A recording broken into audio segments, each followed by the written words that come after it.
Okay, तो आज हम स्टार्ट करने वाले हैं वेक्टर। तो देखो, वेक्टर हम 2 क्लासेस में कंप्लीट करने की कोशिश करेंगे, क्योंकि हमारी रिवीजन क्लासेस हैं तो थोड़ा सा फास्ट होगा। क्योंकि जैसे कि बेसिक बेसिक थ्योरी है, जैसे टाइप ऑफ वेक्टर वगैरह अपन लोग खुद से पढ़ेंगे। ठीक है, तो हम मेनली जो न्यूमेरिकल पार्ट है, जहां से क्वेश्चन आने के चांसेस होते हैं, वो पढ़ेंगे। और मेनली थ्योरीज जो हैं, जैसे एडिशन थ्योरम और मल्टीप्लीकेशन, जैसे डॉट प्रोडक्ट, क्रॉस प्रोडक्ट, वो सारी चीजें अपन लोग पढ़ने वाले हैं। तो अभी 2 क्लासेस हैं आपकी, ये क्लास है, इसके बाद में एक और क्लास है, तो आपका आज वेक्टर कंप्लीट हो जाएगा। तो स्टार्ट करते हैं बिना किसी देरी के। ठीक है, तो सबसे पहले ये बताओ, इंपोर्टेंस क्या होती है वेक्टर की लाइफ, क्यों जरूरी है लाइफ में वेक्टर?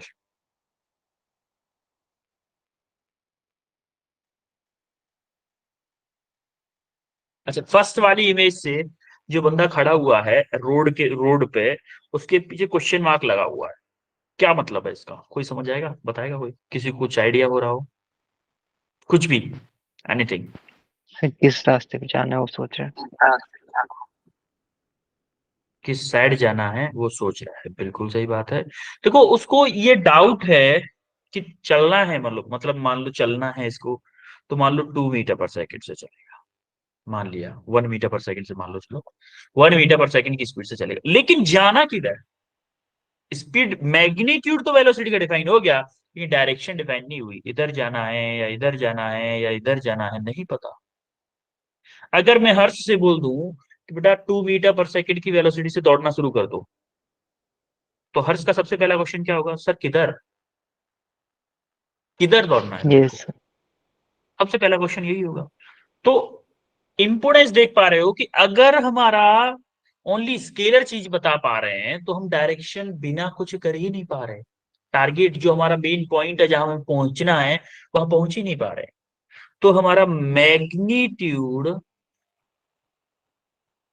एंड डायरेक्शन दोनों ही जरूरी है, सेम टू सेम। इनको तो बोलते हैं हम क्या, वेक्टर क्वांटिटी। अब देखो, जैसे मैं बोल दूं कि हर्ष आपको ना मॉर्निंग में 10 बजे स्कूल पहुंचना है, मॉर्निंग में 10 बजे स्कूल पहुंचना है। तो देखो, यहां पे मैंने कोई पाबंदी नहीं लगाई हर्ष के ऊपर कि कौन से रास्ते से हर्ष जाएगा, कौन से रास्ते से जाएगा। जाना तो पड़ेगा। मान लो पैदल गया हर्ष, तो 1 मीटर पर सेकंड से गया मान लेते हैं, चलो मैग्नीट्यूड डिफाइन हो गया। लेकिन डायरेक्शन पे कोई भी पाबंदी नहीं लगाई है। जैसे यहां से ए से बी तक कई सारे रास्ते बने हुए हैं, ए से बी तक आप यहां से भी जा सकते हो, यहां से भी जा सकते हो, यहां से भी जा सकते हो। अच्छा, मैंने डिस्टेंस और डिस्प्लेसमेंट पढ़ाया था, इसमें ये डॉटेड लाइन डिस्टेंस है या डिस्प्लेसमेंट है?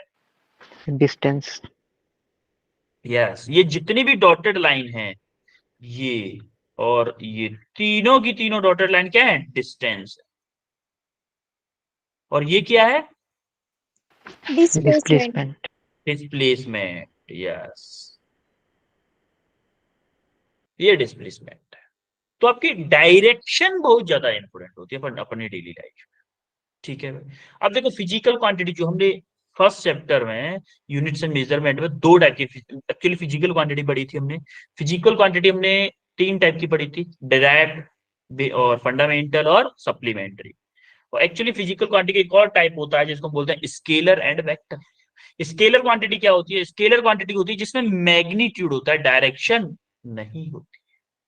जिसको डिफाइन करने के लिए ओनली मैग्नीट्यूड की जरूरत पड़ती है, डायरेक्शन की जरूरत नहीं पड़ती है। जैसे में मास, मास ले लो। मास मतलब, मास बोल दो कि आपकी मम्मा ने बोला बेटा दुकान से जाओ 1 किलो चीनी लेके आओ, क्या मम्मा ने डायरेक्शन बोली? No no sir. सर। नहीं बोली। डायरेक्शन अपवर्ड लेके आना चीनी, डाउनवर्ड लेके आना, लेफ्ट लेके आना, राइट लेके आना, कुछ भी नहीं बोला। उन्होंने बोला 1 किलो चीनी लेके आओ, मतलब चीनी लेके आओ। जैसे बोला जाए कि आपके इस पेन की हाइट 15 सेंटीमीटर है, इस पेन की हाइट 15 सेंटीमीटर है, क्या आपने पूछा सर किस डायरेक्शन में? No sir. कि नहीं। टेम्परेचर, इस टाइम पे हिमाचल का टेम्परेचर मान लेते हैं 5 डिग्री सेंटीग्रेड है। 5, सर्दी है ना, 5 का टेम्परेचर है। तो किसी भी बच्चे ने नहीं पूछा सर कहाँ पे है, पहाड़ी के ऊपर, पहाड़ी के नीचे, बीच में, घर में। देखो, थोड़ा बहुत चेंजेस होते हैं कि घर के अंदर टेम्परेचर कम होता है, घर के बाहर, सॉरी घर के अंदर सर्दियों में ज्यादा होता है, गर्मियों में कम होता है। घर के अंदर की बात करें अगर हम, बाहर ज्यादा ठंड होती है, घर के अंदर कम ठंड लगने लगती है ना। yes sir. Yes, sir. घर के अंदर और बाहर में थोड़ा बहुत डिफरेंस हो सकता है, लेकिन अगर मैं ओपन एटमॉस्फेयर की बात करूं, तो मान लो कि हर्ष का घर प्रीति के घर से 1 किलोमीटर दूरी पे है फॉर एग्जाम्पल। तो हर्ष के घर पे भी बाहर, घर के बाहर इतना ही टेम्परेचर होगा, प्रीति के घर के बाहर भी उतना ही टेम्परेचर होगा। ये डायरेक्शन पे डिपेंड नहीं करने वाला। वो डिपेंड कब करता है, जब आप 10 किलोमीटर ऊपर चले जाओ, वो अलग चीज है, वो हम काइनेटिक थ्योरी ऑफ गैसेस में पढ़ेंगे कि जैसे जैसे हम हाइट बढ़ाते हैं टेम्परेचर भी वेरी करता है।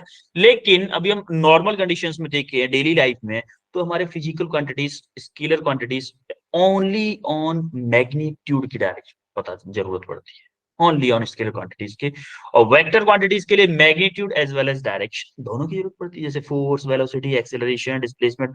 देखो एज जैसा कि मैं, मुझे पता है कि आप 12th के हो, तो ये वेक्टर चैप्टर आपका बहुत ज्यादा चला है, 11th में भी चला, लास्ट ईयर 11th में पढ़ाया होगा, 12th में भी काफी सारा चीजों का यूज होगा। तो इतना ज्यादा बेसिक मुझे बताने की जरूरत नहीं है कि इसका सिंबल ये होता है, सिंबल तो सबको पता ही है ना Yes, कि भाई sir. yes sir. लिखते ऐसे हैं, जैसे एफ वेक्टर है तो ऐसे वेक्टर लिखते हैं। इसमें हम टाइम वेस्ट नहीं करेंगे ज्यादा, क्योंकि आप 12th के हो, अगर आप 11th के होते, स्टार्टिंग होती बेसिक, तब ज्यादा डिटेल में बताना पड़ता। ठीक है, तो हमारा जो नोटेशन होता है, हेड, ये इसको हेड बोलते हैं, इसको टेल बोलते हैं। ये इसकी जो लेंथ होती है वो क्या बताती है, मैग्नीट्यूड ऑफ द वेक्टर बताती है। और जो डायरेक्शन ऑफ एरो होती है, जो जिस डायरेक्शन में एरो दिखाया जाता है, उसको हम बोलते हैं डायरेक्शन ऑफ वेक्टर। ठीक है, अब मेरे को एक क्वेश्चन करके बताओ कि इन वेक्टर्स के बीच में एंगल कैसे निकालते हैं। 3 vectors A B C are shown in figure, find the angle between A and B vector, B and C vector, and C and A and C vector. तीनों वेक्टर्स के बीच में एंगल बताना है कि क्या एंगल होगा, हैंड रेस करना है।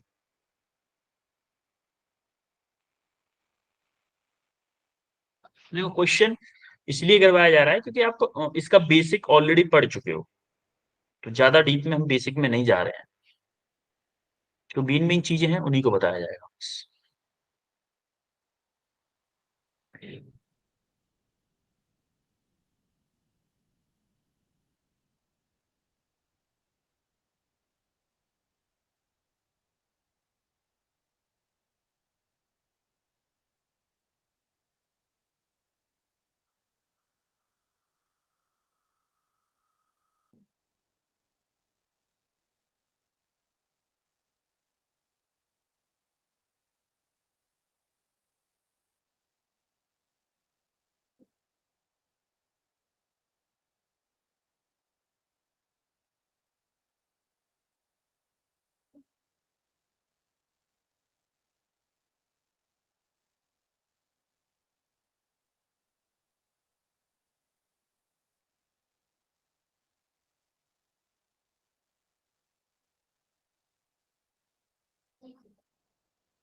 बहुत इजी क्वेश्चन है।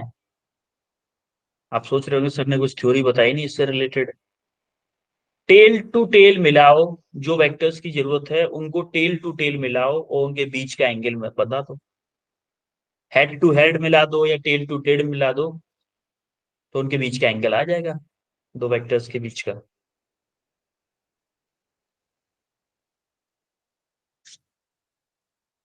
अगर याद ना रहे तो याद रखो, ताल से ताल मिला, ताल मतलब टेल। हर्ष का आंसर आया। वेट वेट वेट,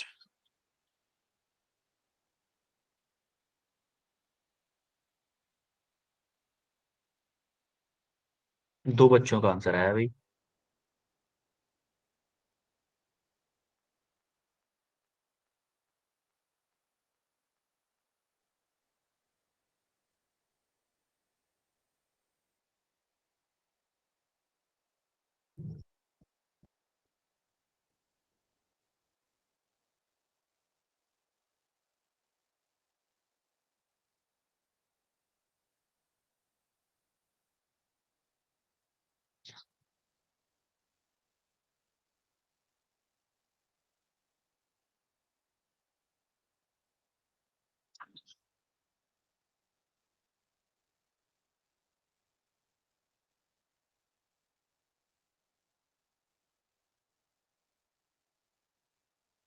हर्ष बेटा बताओ हर्ष।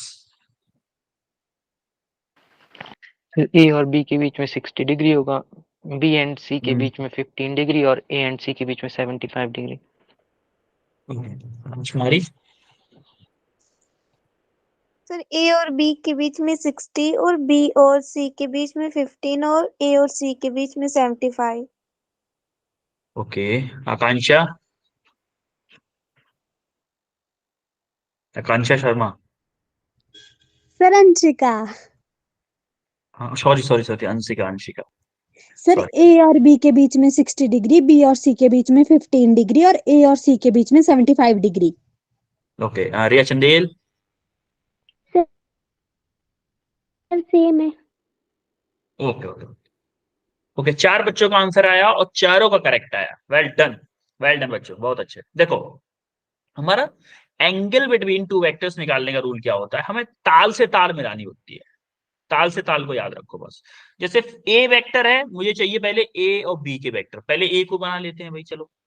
जैसे फर्स्ट की बात करें, पहले मैंने बना लिया ए वेक्टर, ठीक है। इसका एक्स एक्सिस से 30 डिग्री का एंगल है, ये मेरा एक्स एक्सिस हो गया, ये 30 डिग्री का एंगल हो गया, ये मेरा ए वेक्टर हो गया। अब बी वेक्टर को देखो, इसका एक्स एक्सिस से कितना है, 30 डिग्री नीचे की तरफ में। तो देखो ये मेरी एक्स एक्सिस है, तो यहां से 30 डिग्री नीचे की तरफ हो गया, ये मेरा बी वेक्टर हो गया, ये 30 डिग्री ये हो गया। तो दोनों के बीच में अगर मुझे एंगल चाहिए तो कौन सा एंगल होगा, ये वाला एंगल। ये वाला एंगल क्या होगा भाई, 60 डिग्री। 60 डिग्री। 60 डिग्री हो गया भाई। सेकंड क्वेश्चन देखो, सेकंड में देखो, एक्स एक्सिस से नीचे की तरफ है बी वेक्टर, माना कि ये मेरा एक्स एक्सिस है और बी वेक्टर मेरा इधर है, और ये एंगल दे रखा है 30 डिग्री भाई, दे रखा है। अब सी वेक्टर है, same to same X axis से बी एंड सी के बीच में चाहिए ना, सी वेक्टर उसी नीचे की तरफ ही 45 डिग्री, तो नीचे की तरफ 45 डिग्री बना दिया, ये आपका सी वेक्टर है। ये एंगल कितना दे रखा है, 45 डिग्री। अब मुझे बी और सी के बीच में एंगल चाहिए, बी और सी के बीच में क्या होगा, क्या यही वाला एंगल होगा बी और सी के बीच में, बोलो होगा यस कि नहीं सर, होगा। Yes yes sir. सर। अब देखो यहां से लेके इसका एंगल 45 है और ये वाला एंगल 30 है, तो कितना होगा 45 माइनस के 30 यानी कि कितना 15 डिग्री। यस और नो, 15 डिग्री। ठीक है। अब यस जरा सर। आते हैं हम यस थर्ड सर। पे। थर्ड पे देखो जरा, थर्ड क्या बोल रहा है, ए एंड सी के बीच में देखो, सी ए किधर है मेरा, ऊपर की तरफ है, ये तो मेरा एक्स हुआ, और ये मेरा ए वेक्टर हो गया, ये मेरा एंगल 30 डिग्री है। और सी की तरह मेरा नीचे की तरफ, नीचे की तरफ है मेरा सी वेक्टर, और एंगल कितना है ये 45 डिग्री। आंसर मुझे चाहिए कितना, बिटवीन ए एंड सी चाहिए। ए एंड सी क्या यही वाला एंगल होगा, ये वाला एंगल क्या होगा, 30 प्लस 45 कितना 75 डिग्री। 25। बोलो चमका कि नहीं चमका, कैसे निकालते यस हैं सर। एंगल, हाँ यस। ठीक है। बाकी लोग जिन्होंने कर लिया उनको तो ऑलरेडी चमका हुआ था, बाकी लोगों को क्लियर हुआ। Yes sir. ओके, हम आते हैं यूनिट वेक्टर। यूनिट वेक्टर क्या होता है भाई, when a vector is divided by its own magnitude. कोई वेक्टर है, उसको उसी के मैग्नीट्यूड से डिवाइड कर दिया जाए तो उसको हम क्या बोलते हैं, यूनिट। जैसे मान लो कि कोई वेक्टर है 2i plus 2j plus 3k, ठीक है। ये कोई वेक्टर है, मान लो फोर्स वेक्टर है, इसका मैग्नीट्यूड क्या होगा भाई, इसका मैग्नीट्यूड क्या होगा, यही होगा अंडर रूट में 2 का स्क्वायर प्लस 2 का स्क्वायर प्लस 3 का स्क्वायर, होगा कि नहीं होगा। यस। Yes sir. तो क्या होगा, 4 प्लस 4 प्लस 9 कितना होगा, 8 और 9 कितना होगा 17, 17। अंडर रूट में 17 होगा। अगर इस वेक्टर में पूरे में इसमें अंडर रूट 17 का डिवाइड कर दूं, इसमें अंडर रूट 17 का डिवाइड कर दूं, इसमें अंडर रूट 17 का डिवाइड कर दूं, तो ये वेक्टर मेरा क्या हो जाएगा, unit vector.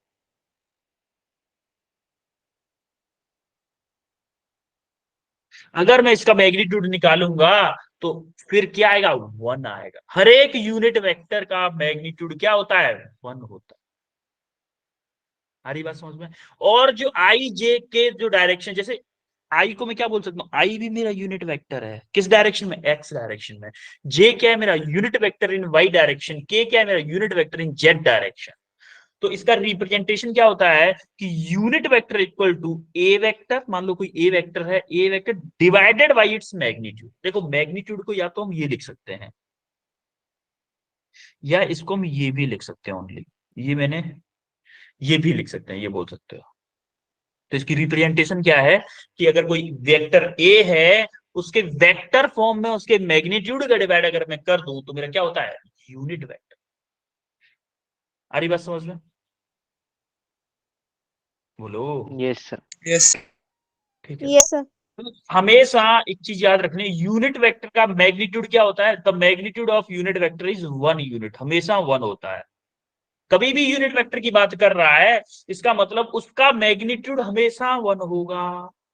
And its direction is same as that given vector. जैसे कोई भी वेक्टर है, मान लो कोई एफ एफ वेक्टर है, एफ का मैंने यूनिट वेक्टर निकाला, तो इसकी डायरेक्शन वही होगी जो मेरे एफ वेक्टर की थी। जैसे एफ वेक्टर मान लो मेरा इधर जा रहा है, तो इसका मैंने यूनिट वेक्टर निकाला, वो भी कोई अलग वेक्टर होगा भाई, वो भी कोई क्या होगा, कोई अलग वेक्टर होगा।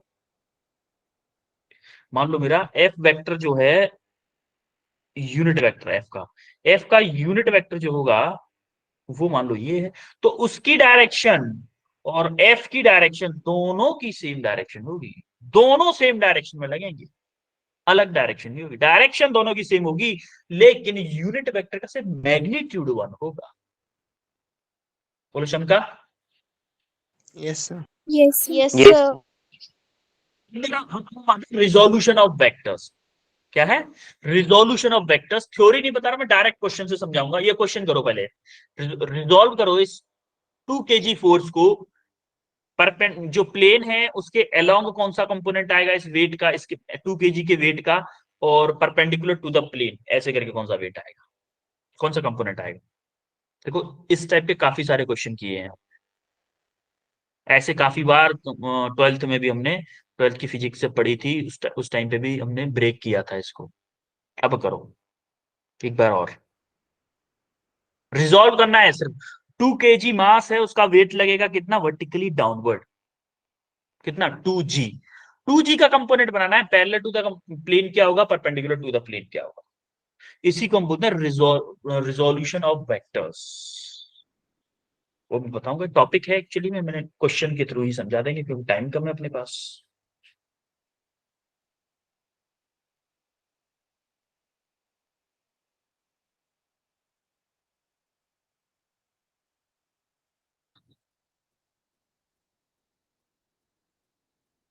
हर्ष का आंसर आ चुका है।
ओनली हर्ष का ही आंसर आया है अभी।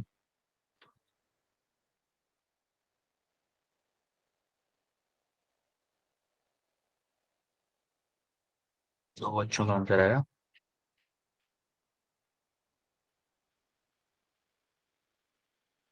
पीयूष ने आंसर बताया भी है, 10√3 and 10 in along and perpendicular respect. ठीक है, देखते हैं। हाँ हर्ष आप बताओ आंसर बेटा। Harsh? Yes sir. Sir downwards को लगेगा इसमें कॉस कंपोनेंट, जिससे 10√3 आएगा आंसर, और निचली तरफ को लगेगा आगे को मतलब साइन कंपोनेंट लगेगा इसका, और 10 आंसर आएगा। ठीक है। प्रिया चंदेल? सर √3 और 10। ओके। देखो, हम एक्चुअली में रिजोल्यूशन ऑफ वेक्टर्स का क्या मतलब होता है, पहले तो ये देख लेते हैं कि रिजोल्यूशन ऑफ वेक्टर्स, अगर मान लो कोई वेक्टर ऐसे दे रखा, ऐसे करके कोई वेक्टर दे रखा है, मान लो कोई एफ, फॉर एग्जांपल ले लिया मैंने, ये एंगल थीटा बना रहा है पॉजिटिव एक्स एक्सिस से, और ये कोई वाई एक्सिस है। तो जिस साइड से वो एंगल थीटा बना रहा है, उस साइड को जाएगा मेरा कॉस कंपोनेंट, इसका एक कॉस कंपोनेंट जाएगा, क्या, एफ कॉस थीटा। और जिस साइड से थीटा दूर है, उस साइड में क्या जाएगा, एफ साइन थीटा। सारी बात समझ में? Yes sir. Yes sir. Same to same अब इधर देखो मेरा 2 kg है ये वेट, थोड़ा सा बड़ा बना लेते हैं डायग्राम को, ये मेरा 2 kg है, माना ये 30 डिग्री, ये मेरा वर्टिकली आया कितना, वर्टिकली आया 2g। देखो इसके परपेंडिकुलर ये लाइन होगी, इस प्लेन के परपेंडिकुलर ये वाली लाइन होगी। तो आपको याद हो कि ये एंगल और ये एंगल दोनों सेम होते हैं, ये वाला भी 30 डिग्री होगा। और तो इसका देखो, ये मेरा 2g इस वर्टिकल लाइन से टच हो रहा है, इस वाली लाइन से हो रहा है, इधर कौन सा कंपोनेंट आएगा, 2g cos 30। सिमिलरली इसके पैरेलल इधर एक कंपोनेंट आएगा, क्या, 2g sin 30। अब जरा 2g cos 30 को देखो, 2 इंटू 10 इंटू cos 30 की वैल्यू क्या होती है, √3/2। √3/2 से 2 कैंसिल हो गया, क्या यार, 10√3। सिमिलरली इसको जरा देखो, 2 इंटू 10 इंटू साइन 30 की वैल्यू 1/2, 2 से 2 कैंसिल हो गया, कितना आया, 10। तो एक कंपोनेंट आया मेरा 10, एक कंपोनेंट आया 10√3। बोलो चमका? Yes sir. Yes yes sir. Sir. Okay. अब हम आते हैं वेक्टर अलजेब्रा, यानी कि addition of vectors. Addition of vector actually 3 type के लॉज होते हैं हमारे, triangle law, parallelogram law, polygon. ठीक है, तो एक बार हम वेक्टर्स को ऐड कैसे किया जाता है, ये चीजें हम इन लॉज की हेल्प से देखने वाले हैं। सबसे पहले देखते हैं ट्रायंगल लॉ। ट्रायंगल लॉ क्या बोलता है, जरा ध्यान से देखिएगा। माना कि दो वेक्टर आपको दिए, दो वेक्टर्स में सबसे पहले क्या बोलता है, join tail of a vector B to head of A. मान लो ए को बी से ऐड करना है, तो बी के टेल को ए के हेड पे लगाओ। पहले बी के टेल को ए के हेड पे लगाओ, भाई बी ए वेक्टर हमारा जैसे था वैसे के वैसे रहने दो। और देखो शिफ्टिंग कैसे करनी होती है, कि आप तो क्या करोगे, जैसे मान लो ऐसे मेरा ए वेक्टर है और ऐसे मेरा बी वेक्टर, तो आप क्या करोगे, इसका एंगल चेंज नहीं करोगे, इसको ऐसे ही रहने दो भले, और इसको सेम टू सेम ऐसे ही आके शिफ्ट करो। इसका भी एंगल चेंज नहीं होना चाहिए और इसका भी एंगल चेंज नहीं होना चाहिए, दोनों में से किसी का भी। आप देखोगे ए वेक्टर जो है वो वैसे के वैसे ही हॉरिजॉन्टल, बी वेक्टर अगर थोड़ा सा मान लो यहां से हॉरिजॉन्टल से ये 80 डिग्री का एंगल बना रहा है, तो यहां पे भी ये 80 डिग्री का ही एंगल बनाना चाहिए हॉरिजॉन्टल से। इस बात का ध्यान रखना होगा शिफ्टिंग में।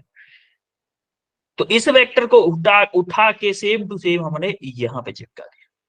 ये एक्चुअली में स्केल की हेल्प से होता है, ज्योमेट्री बॉक्स की हेल्प से होता है।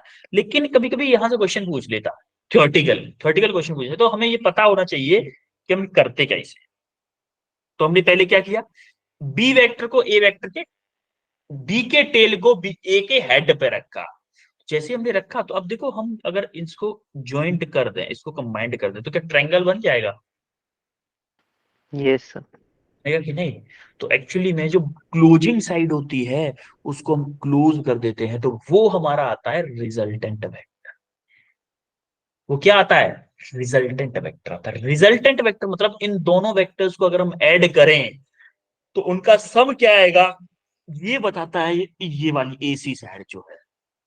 इन दोनों वेक्टर्स को अगर मैं ऐड करूंगा तो इनका सम क्या आएगा, वो ये AC वाली साइड बताती है। देखो अभी ये थ्योरी, थोड़ी सी थ्योरी है, मैं इस चीज को कंपोनेंट फॉर्म में भी करने वाले हैं। एक्चुअली में हम जो क्वेश्चंस करेंगे ना, वेक्टर्स को ऐड किया करेंगे, हर बार इस मेथड से नहीं करने वाले।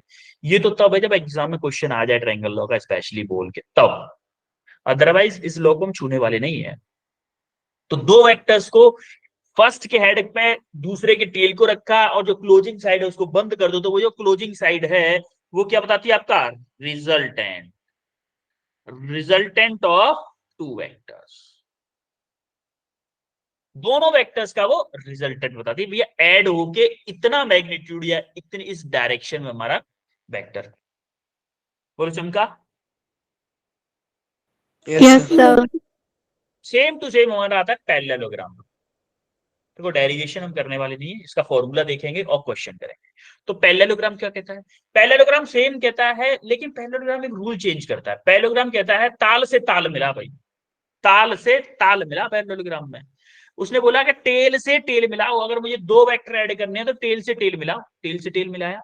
अब इसके पैरेलल, इसी के जस्ट पैरेलल एक ऊपर वेक्टर बना दो और इसके जस्ट पैरेलल एक इधर वेक्टर बना दो, तो ये एक ट्रायंगल रेक्टेंगुलर टाइप का कंप्लीट हो जाए, पॉलीगन जिसको हम बोलते हैं।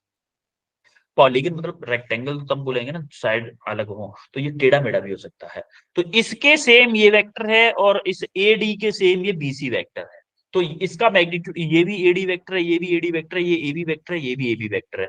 तो इनका जो डायगोनल होगा, इनका जो डायगोनल होगा वो आपको रिजल्टेंट वेक्टर का फील दिलाएगा। रिजल्टेंट वेक्टर क्या है, एक्चुअली में जो R है वो हमारा A+B है, दो वेक्टर का सम है। इसमें क्या है, मेरा AD और AB है, तो इसमें AD ले लो, AD वेक्टर और प्लस AB वेक्टर, ये दो वेक्टर का सम है बस, जो R वेक्टर है। दो चीजों को ऐड किया, देखो जैसे 2+2 4 होता है ना, 2+2 ऐड करके 4 करते हो कि नहीं करते हो आप, यस सर। सेम वे से ये वेक्टर्स को ऐड करने का ग्राफिकल मेथड, वेक्टर्स को ऐड करने का ग्राफिकल मेथड है। अब हमें अगर वेक्टर के ग्राफिकल मेथड यूज नहीं करना है, हमें फॉर्मूले से एडिशन निकालना है, तो इसका फॉर्मूला भी होता है। जरा फॉर्मूला देखते हैं। फॉर्मूला क्या होता है कि R vector equal to under root में P² + Q² + 2PQ cos theta. देखो माना कि ये इस वेक्टर का मैग्नीट्यूड P है, इसका मैग्नीट्यूड Q है, तो इसका जो मैग्नीट्यूड है R है, तो ये आपका वेक्टर आएगा P² + Q² 2PQ sin theta. और अल्फा क्या है, अल्फा रिजल्टेंट वेक्टर का, रिजल्टेंट का, रिजल्टेंट वेक्टर का इस फर्स्ट वाले जो AB वेक्टर है ना, इससे एंगल है हमारा alpha, Q sin theta. Theta क्या होगा भाई, थीटा होगा इन दोनों वेक्टर्स के बीच का एंगल, ये वाला एंगल थीटा होगा। आ रही बात समझ में। Yes sir. और ये क्या है, मेरा अल्फा है, रिजल्टेंट का इससे क्या एंगल होगा, मेरा अल्फा होगा। तो tan alpha equal to Q sin alpha divided by P + Q cos theta. बेटा डेरिवेशन इसलिए नहीं कर रहा क्योंकि टाइम टेकिंग है थोड़ा सा, और टाइम अपन को पास कम है, ठीक है। तो हमारे दो फॉर्मूले हैं ये, इन दोनों फॉर्मूलों को याद रखना है, और इसके ऊपर अभी हम क्वेश्चन करने वाले हैं। तो चमका कि नहीं चमका, ये बताओ पहले। Yes sir. ठीक है, अब इसके ऊपर हम करने वाले हैं क्वेश्चन। क्वेश्चन देखो भाई, क्वेश्चन करो, क्या क्वेश्चन करो।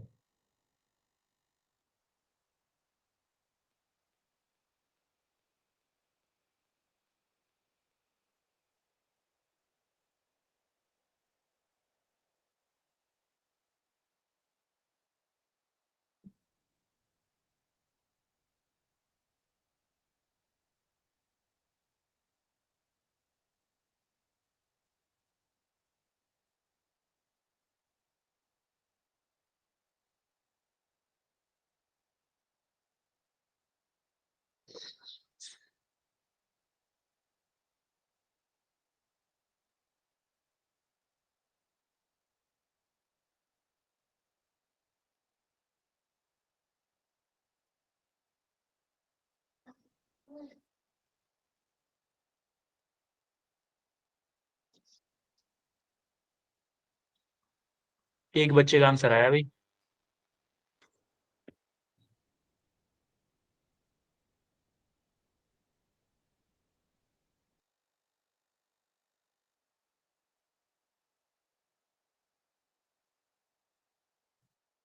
हर्ष का आंसर आया है अभी तक।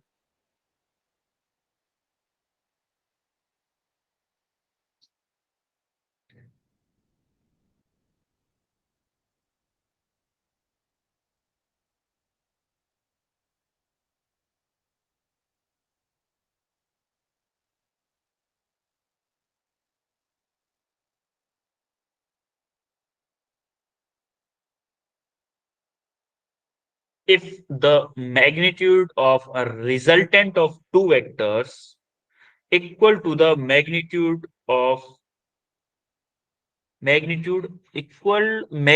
is equal to the magnitude of either vector, यानी कि दो वेक्टर्स हैं, दोनों वेक्टर्स का जो मैग्नीट्यूड है वो भी इक्वल है, और उन दोनों का जो रिजल्टेंट आने वाला है उसका भी मैग्नीट्यूड उतना ही आ रहा है,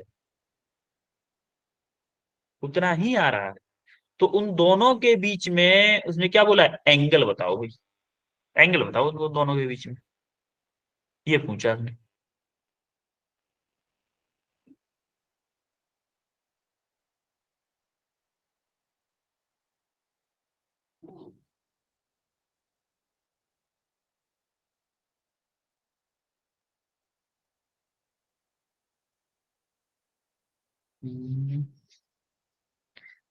पीयूष का आंसर आया 60 डिग्री। हर्ष आप बताओ बेटा, सर हर्ष बेटा आप 60 कितना? 60। ओके, देखते हैं एक बार। देखो, if the magnitude of resultant of two vectors of equal magnitude is equal to magnitude of either vector, उसने बोला है एक्चुअली में कि कोई भी दो वेक्टर मान लो, लेट कोई भी वेक्टर है P एंड Q, और इनका रिजल्टेंट है रिजल्टेंट R वेक्टर, तो उसने बोला मैग्नीट्यूड तीनों का इक्वल है, मैग्नीट्यूड मतलब P equal to Q equal to R है। अच्छा एक बात बताओ, R का फॉर्मूला क्या था मेरा? अंडर रूट में P square plus Q square plus 2pq cos theta, यही था। क्या मैं इसको ये लिख सकता हूँ कि R square equal to P square plus Q square plus 2pq cos theta? कोई दिक्कत किसी को? No sir. ठीक है भाई, अब इसी फॉर्मूले को यूज कर लो यहाँ कि देखो, ये तो आपका आर स्क्वायर है ही, R square equal to P square plus Q square plus 2pq cos theta. अब देखो, ये आर स्क्वायर है, तीनों की जगह सेम टर्म को लिख दो। अगर आपको आर में लिखना है तीनों को आर में लिख दो, इसको आर में लिख लेते हैं, चलो R square equal to P square, ये आर स्क्वायर लिख सकता हूँ क्योंकि तीनों इक्वल है। आर स्क्वायर प्लस 2pq, दोनों की जगह आर रखा तो ये भी आर स्क्वायर कॉस थीटा हो गया। तो आप देखोगे यहाँ पे आपका आर स्क्वायर है इक्वल टू, यहाँ से आर स्क्वायर कॉमन ले लो, आर स्क्वायर इक्वल टू, देखो ये 1 + 1 2 हो जाएगा, 2 + 2 कॉस थीटा, आर स्क्वायर से आर स्क्वायर कैंसिल हो गया, तो 1 इक्वल टू क्या आ गया, 2 यहां से और कॉमन ले, तो 2 1 प्लस कॉस थीटा। कोई दिक्कत किसी को? कोई दिक्कत? No sir. तो देखो इस 2 को इधर भेज दो, तो 1/2 equal to 1 plus cos theta. अब एक बात बताओ, इस 1 प्लस कॉस थीटा को देखो जरा, सॉल्व करते हैं। एक कॉस थीटा का फॉर्मूला होता है, यहाँ पे नहीं लिख रहा, एक मिनट रुको, देखो कॉस 2 थीटा का फॉर्मूला होता है मेरा 2 कॉस स्क्वायर थीटा -1। अगर मेरा +1 है तो ये वाला फॉर्मूला लगाते हैं। एक्चुअली में ये फॉर्मूला होता है मेरा cos 2 थीटा का 2 cos square theta -1 equal to 1 - 2 sine square theta. तो यहाँ पे अगर 2 है तो यहाँ थीटा आता है, अगर मेरा यहाँ पे थीटा है तो मेरा इसका फॉर्मूला आएगा तो आप देखो कि इसको जरा सॉल्व करेंगे तो देखो इस साइड में 1/2 है, तो इसको लिख सकते हैं 1 + 2 cos स्क्वायर θ/2 - 1। कोई दिक्कत किसी को? देखो cos 2 θ था तो 2 cos स्क्वायर θ था। अब मेरा ओनली थीटा है तो क्या करोगे, 2 cos स्क्वायर θ/2 - 1। यहाँ पे आधा एंगल हो जाता है, इस एंगल का ये जितना एंगल है उसका आधा हो जाता है यहाँ पर। तो यहाँ पे थीटा एंगल था, मैंने θ/2 कर दिया। कोई दिक्कत किसी को? No sir. नो ठीक है। अब देखोगे 1 से 1 कैंसिल हो गया, हमारा क्या बचा, 1/2 = 2 cos स्क्वायर θ/2। इस 2 को इधर भेज दो, तो cos स्क्वायर θ = 1/4। तो cos θ = 1/2। भाई अंडर रूट इसमें लग गया ना, अंडर रूट लगा 2 आ गया। तो 1/2 किसकी वैल्यू होती है cos θ में? 60। cos 60 की। ये /2 है बेटा, /2 चल रहा है, ये उल्टा लिख दिया, /2 है। तो देखो यहां से मेरा θ/2 = 60 डिग्री, तो थीटा इक्वल टू क्या आ जाएगा, 120 degree. This is your correct answer. बोलो चमका। Yes sir. ओके, अब ये उसका सॉल्यूशन है। अब हम आते हैं सबसे इजी तरीके पे कि vector addition and subtraction in component form. Component form में एक्चुअली हम ये मेथड अप्लाई यूज करने वाले हैं अपने क्वेश्चंस के लिए। जो हम यूज करने वाले हैं वो ये मेथड है। अभी तक जितने नॉर्मली हम जो क्वेश्चंस किया करेंगे वो इस मेथड से किया करेंगे। जब भी हमारा एडिशन सब्ट्रैक्शन क्वेश्चंस में आएगा तो इस मेथड से किया करेंगे, न कि उस पैरेललोग्राम पॉलीगन लॉ से या फिर ट्रायंगल लॉ से। उस तरीके से नहीं करने वाले। ठीक है, तो ये मेथड मेन इंपोर्टेंट और बहुत इजी भी है, बहुत इजी भी मेथड है ये। देखो अगर आपको दो वेक्टर दिए हुए, मान लो ए वेक्टर है कोई AX i cap, AY j cap, AZ k cap, 3 दिए हैं चलो। बी वेक्टर दे रखा है BX i cap, BY j cap, BZ k cap. C vector है CX i cap, CY j cap, CZ k cap. 3 vector हैं, कोई भी 3 vector मान लिया। इस AX BX CX इन सब की जगह पे आपकी न्यूमेरिकल वैल्यू भी हो सकती है, 2 3 4 5 6 7 8 9 10, कुछ भी हो सकता है न्यूमेरिकल वैल्यू। तो आप इसको generally A + B + C vector कैसे करोगे, तीनों वेक्टर को ऐड कैसे करोगे? देखो जब ऐड करना है तो सिंपली क्या करना है, दो वेक्टर्स को लो, कोई भी दो वेक्टर, तीनों ऐड, तीनों हो जाएंगे वैसे। देखो आई के कैप उठाओ पहले। आई का कंपोनेंट क्या है मेरा, इसमें देखो आई का कंपोनेंट क्या है, AX है। इसमें आई का कंपोनेंट क्या है, BX है। इसमें आई का कंपोनेंट क्या है, CX है। तीनों को जोड़ दो, AX BX CX आई। ये किसकी वैल्यू है, A vector plus B vector plus C vector. Similarly यहां से J का कंपोनेंट उठाओ। J का कंपोनेंट क्या है, AY है। इसमें J का कंपोनेंट BY है। इसमें J का कंपोनेंट CY है। तीनों को ऐड करो, देखो AY BY CY J है। ठीक है, सिमिलरली K का कंपोनेंट उठाओ, AZ है, BZ है, इधर CZ है। तीनों को ऐड करो, AZ BZ CZ K cap. ये हमारा आ गया तीनों वेक्टर का सॉल्यूशन। बोलो चमका। Yes Yes, sir. अब जैसे सब्ट्रैक्शन करते हैं, सब्ट्रैक्शन हमेशा दो वेक्टर्स में होगा, नंबर बाय नंबर। जैसे अगर हमें चाहिए A - B - C, तो पहले हम क्या करेंगे, A - B वेक्टर एक वेक्टर के फॉर्म में आ जाएगा, फिर इसमें से C वेक्टर को माइनस।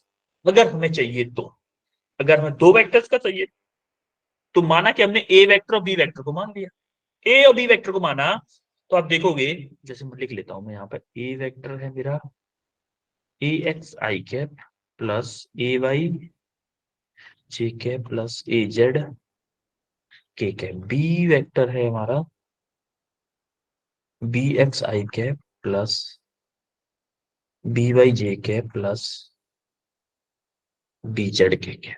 ठीक है भाई, ये अब देखोगे जब सब्ट्रैक्शन करोगे, जब भी आप सब्ट्रैक्शन करोगे, यानी कि A वेक्टर माइनस के B वेक्टर, ये जब करोगे तो A अगर माइनस का B है ना, तो B वाले को माइनस रखो। A में से आई वाले, फिर से आई वाले कनेक्ट करो, फिर से आई वाले सेलेक्ट करो। जैसे आई वाले कलर कोई और लेता हूँ, रेड ले लेता हूँ। आई आई वाले, जे जे वाले, के वाले। जैसे आई वाले में से आई वाला ए एक्स माइनस के बी एक्स आई कैप, ए वाई माइनस बी वाई जे कैप, ए जेड माइनस के बी जेड के कैप। बोलो चमका। Yes sir. Yes yes sir. Sir. एक और क्वेश्चन है, ये क्वेश्चन और the sum of two unit vectors is also a unit vector, then find the magnitude and their difference and the angle between the given two vectors.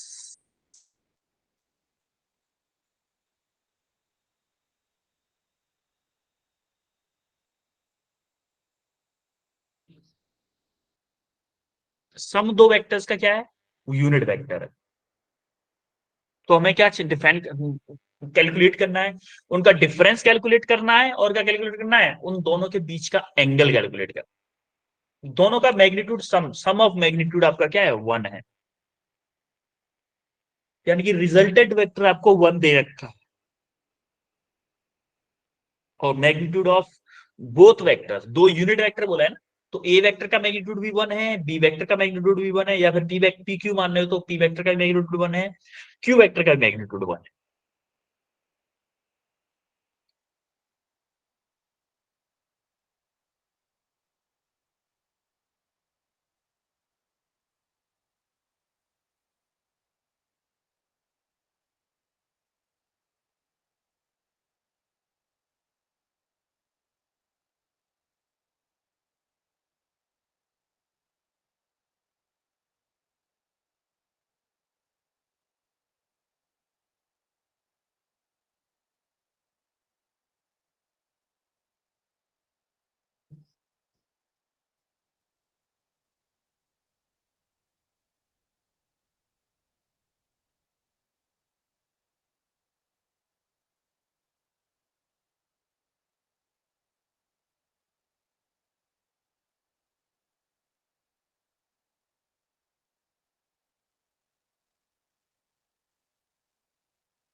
इससे जो second class होगी ना, वो इंपोर्टेंट होगी, main class वो होगी, क्योंकि उसमें क्रॉस प्रोडक्ट डॉट प्रोडक्ट हम बताएंगे अच्छे से, उनका यूज बहुत ज्यादा होगा।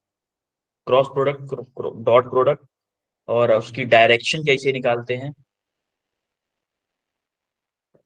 तो don't miss the second class, time से आइएगा। पहले से तो आने की बोलूंगा नहीं आपसे, क्योंकि आप आते नहीं हो। आप अपने टाइम से आ जाइएगा, 8:30 बजे, उसी टाइम से क्लास कर लेंगे।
नहीं आया किसी का? आ रहा है किसी का? No sir. नहीं आया। ठीक है चलो। सर आ गया। हाँ हर्ष बताओ बेटा। Sir option option C. Option C ठीक है। देखो यार, the sum of two unit vectors ने पहले ही बोल दिया है। यूनिट वेक्टर उसने पहले ही बोल दिया। माना कि वेक्टर मेरा एक p है, एक q है, दोनों का मैग्नीट्यूड तो पहले ही बात वन होगा ही। उसने बोला है p प्लस क्यू भी मेरा क्या है, वन है। तो p प्लस क्यू को लिख क्या सकता हूं मैं, अंडर रूट में p square plus Q square plus 2pq cos theta equal to 1 लिख सकता हूँ कि नहीं लिख सकता हूँ? Yes sir. देखो पी क्यू यहाँ पे मैग्नीट्यूड होता है, तो इसकी इसकी अब क्या पड़ता है, देखो दोनों साइड स्क्वायर करके क्या मैं रूट को हटा सकता हूँ, क्योंकि इस साइड में वन है ना। अगर मैं स्क्वायर यस करूंगा सर। तो वन का स्क्वायर वन ही होगा। तो यहाँ पे क्या हो जाएगा, पी स्क्वायर का magnitude one square plus one का square plus 2 into 1 into 1 into cos theta equal to 1। तो यहाँ पे क्या हो जाएगा, 1 + 1 2, 2 + 2 कॉस थीटा इक्वल टू 1। तो यहाँ पे क्या हो जाएगा, 2 कॉमन ले लो, 1 + कॉस थीटा इक्वल टू 1। तो 2 को इधर भेज दो, क्या होगा 1 + कॉस थीटा इक्वल टू 1/2। अब आप क्या करोगे, कॉस थीटा/2 का फॉर्मूला लगाओगे या डायरेक्ट सॉल्व करोगे? चलो डायरेक्ट बता देता हूँ इस बार कि देखो इस वन को इधर भेज दो। कॉस थीटा में चाहता था कि आपको माइनस में वैल्यू याद ना करनी पड़े, इसलिए पहले बताया था मैंने। तो 1/2 - 1, क्या यहाँ से माइनस के 1/2 बचेगा? अब देखो माइनस के यस सर। 1/2 जो वैल्यू होती है ना, वो cos 120 की होती है। तो cos theta equal to cos 120। अब देखो यहां से थीटा क्या आ जाएगा, 120 डिग्री। आपको पहले एक क्वेश्चन करवाया था मैंने, उसमें cos उसका थीटा-1, cos उसका थीटा/2 -1 का फॉर्मूला लगाया था, याद है? Yes sir. तो उसको आप इस तरीके से भी कर सकते हो, यहीं से इस तरीके से भी कर सकते हो उसको, लेकिन आपको बशर्ते ये है कि माइनस में वैल्यू याद करनी पड़ेगी। बचा क्या हमारा, देखो एंगल हमने निकाल दिया 120, 120 मतलब इन दोनों में से कोई हो सकता है। अब मुझे क्या चाहिए, डिफरेंस चाहिए। डिफरेंस मतलब ए पी माइनस के क्यू वेक्टर चाहिए। पी माइनस के क्यू का फॉर्मूला क्या होता है, अंडर रूट में P square plus Q square minus 2pq cos theta. P minus Q ये तो निकालना ही है हमें। तो देखो पी स्क्वायर, पी की जगह पे क्या आ जाएगा, 1 का स्क्वायर प्लस 1 का स्क्वायर माइनस 2 × 1 × 1 इंटू कॉस 120। होगा कि नहीं? यस। हाँ, कोई दिक्कत किसी को? अब देखो अंडर रूट में 1 + 1 कितना हो जाएगा, 2, 2 माइनस, अब देखो 2 क्या होगा ये क्या हो जाएगा, cos 120, 120 क्या होगा, -1/2। माइनस के 1/2। तो ये क्या हो जाएगा, -1/2। तो देखो 2 से 2 कैंसिल हो गया। देखो ये माइनस और ये माइनस क्या हो जाएगा, प्लस हो जाएगा, 2 + 1 यानी कि अंडर रूट में 3। तो P माइनस क्यू का मैग्नीट्यूड आया माइनस के वो सॉरी अंडर रूट 3, और ये आया 120 डिग्री, यानी कि option C is the correct answer. बोलो चमका। Yes sir. ठीक है, अब आपको इसका सॉल्यूशन, ये होमवर्क में कुछ क्वेश्चन है। 5 क्वेश्चन है, पांचों क्वेश्चन आपको करने हैं, ठीक है? तो फिर मिलते हैं अब आपसे 1 घंटे बाद। और आज हमने पढ़ा क्या क्या, जरा एक बार ये और बता दो, क्या क्या पढ़ा है? वेक्टर पढ़ा है, और vector addition, laws of vector. Vector addition या फिर बोल लॉज ऑफ वेक्टर। और क्या पढ़ा है?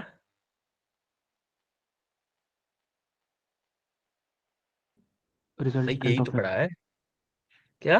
रिजोल्यूशन ऑफ वेक्टर पढ़ा है।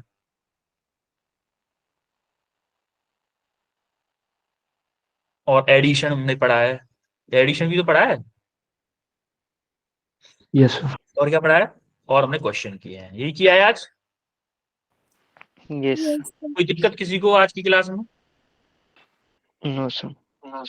ठीक है, अभी 1 घंटे बाद मिलते हैं फिर आपसे। Bye everyone. Bye sir. Thank you sir, bye sir. You welcome everyone. You welcome, bye.